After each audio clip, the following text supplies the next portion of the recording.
नमस्कार। आज हम एक ऐसी हॉरर स्टोरी को डीकंस्ट्रक्ट करने वाले हैं जिससे पता चलता है कि टेंशन को बिल्ड करने की आर्ट क्या होती है और एक ऐसा ट्विस्ट जो किसी की भी नींद उड़ा दे। तो चलिए देखते हैं कि डर का ये पूरा आर्किटेक्चर आखिर बना कैसे है। और कहानी शुरू होती है एक सिंपल सी लेकिन सीधे हड्डी तक चुभने वाली वार्निंग से। रेडियो होस्ट तारा के बस ये पहले कुछ शब्द ही पूरा माहौल सेट कर देते हैं। एक ऐसी फीलिंग के कुछ बहुत बुरा होने वाला है।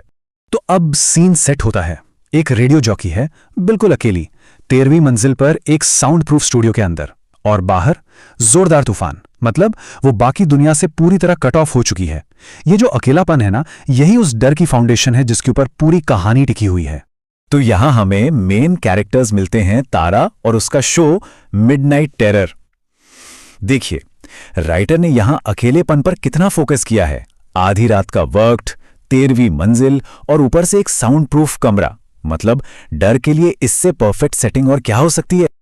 और बस यहीं से टेंशन बिल्ड होना शुरू होता है। एक के बाद एक ऐसी फोन कॉल्स आती हैं जो डर के मीटर को धीरे धीरे ऊपर ले जाती हैं। हर कॉल के साथ खतरा और रियल और करीब लगने लगता है। पहला कॉलर राहुल बताता है एक 8 फुट के स्पाइडर जैसे अजीब से क्रीचर के बारे में। अब इसको कोई भी एक प्रैंक समझकर इग्नोर कर सकता था, राइट? लेकिन तभी दूसरी कॉल आती है मीना की, जो कंफर्म करती है कि उसने भी वही चीज देखी है। और यह है स्टोरी का टर्निंग पॉइंट, क्योंकि अब यह मजाक नहीं रहा, यह एक रियल बढ़ता हुआ खतरा बन चुका है। और फिर दूसरा कॉलर गेम का सबसे इंपॉर्टेंट रूल बताता है। यह क्रीचर साउंड से ट्रैवल करता है और उसने तारा के ब्रॉडकास्ट की फ्रीक्वेंसी को लॉक कर लिया है। बस इसी एक मोमेंट में तारा स्टोरी टेलर से स्टोरी का शिकार बन जाती है। यहां राइटर बहुत स्मार्टली एक false sense of security create करता है। एक तरफ तारा की पैनिक बढ़ रही है और दूसरी तरफ है सिक्योरिटी गार्ड रवि, जो आराम से बोल रहा है कि सब ऑल इज वेल है, सब सिक्योर है। ये जो कॉन्ट्रास्ट है ना, ये मिस्ट्री को और गहरा कर देता है और हमें सोचने पर मजबूर करता है कि असली खतरा है क्या। अब स्टोरी में एक और ट्विस्ट आता है। अचानक तारा के कंप्यूटर पर एक पॉपअप मैसेज आता है और ये मैसेज उसको बचाने के रूल्स बताने का दिखावा करता है। ये स्टोरी का एक बहुत क्रूशियल पार्ट है। अब उसके सामने चैलेंज ये है कि सच क्या है और झूठ क्या। ये मैसेज उस क्रीचर को एक नाम देता है, एक आइडेंटिटी, शब्द पिशाच, यानी एक एंशिएंट ऑडियो पैरासाइट जो उनका शिकार करता है जो बोलते हैं। तो अब खतरा कोई अननोन चीज नहीं है, अब ये एक प्रॉपर मॉन्स्टर है जिसके अपने रूल्स हैं, अपनी एक माइथोलॉजी है। और ये रूल्स यही कहानी की सबसे बड़ी आयरनी है। इन रूल से तारा को लगता है कि बचने का रास्ता साफ है। दरवाजा बंद रखो, 12 बजे तक वेट करो और सब ठीक हो जाएगा। लेकिन असल में यही रूल्स उसको एक ऐसे ट्रैप में फंसा रहे थे जिससे निकलना नामुमकिन था। और अब कहानी अपने क्लाइमैक्स पर पहुंचती है। खतरा अब फोन लाइंस पर नहीं है, वो स्टूडियो के दरवाजे पर दस्तक दे रहा है। और यहीं से टाइम के अगेंस्ट एक डेडली रेस शुरू होती है। ये वो मोमेंट है जब डर असलियत बन जाता है। वो क्रीचर अब सिर्फ एक आवाज नहीं है, वो अनाउंस करता है, हम यहां हैं तारा, ठीक दरवाजे के बाहर।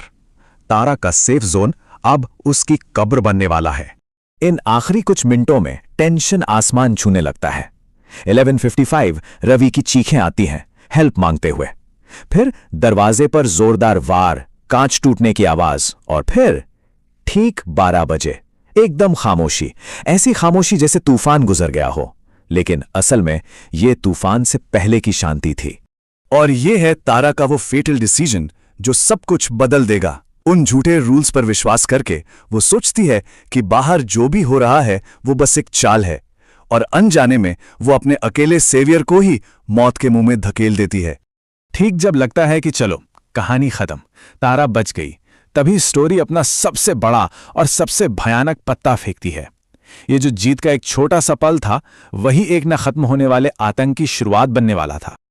और ये रहा वो ट्विस्ट जो कहानी के हर रूल को तोड़ देता है। एक आवाज आती है, लेकिन दरवाजे के बाहर से नहीं, बल्कि तारा के ठीक पीछे से। खतरा कभी बाहर था ही नहीं, वो हमेशा से अंदर ही था। यहां इस ब्रिलियंट मिसडायरेक्शन को देखिए।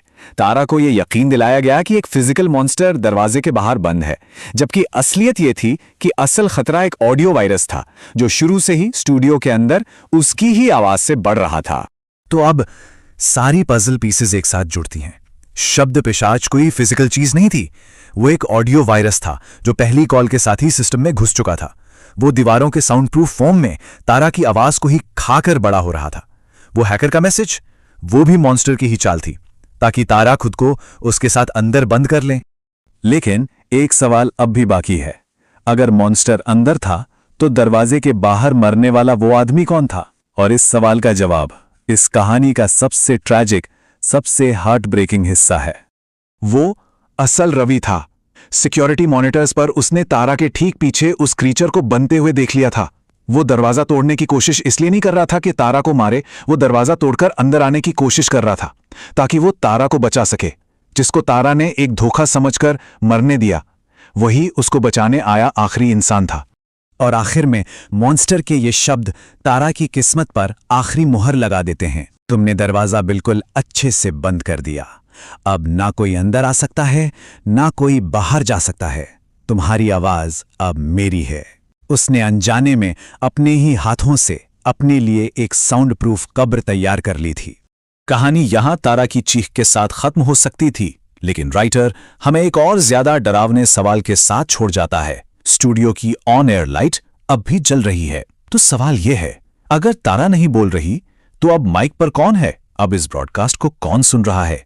और क्या ये शब्द पिशाच अब उन तक पहुंचने के लिए तैयार है?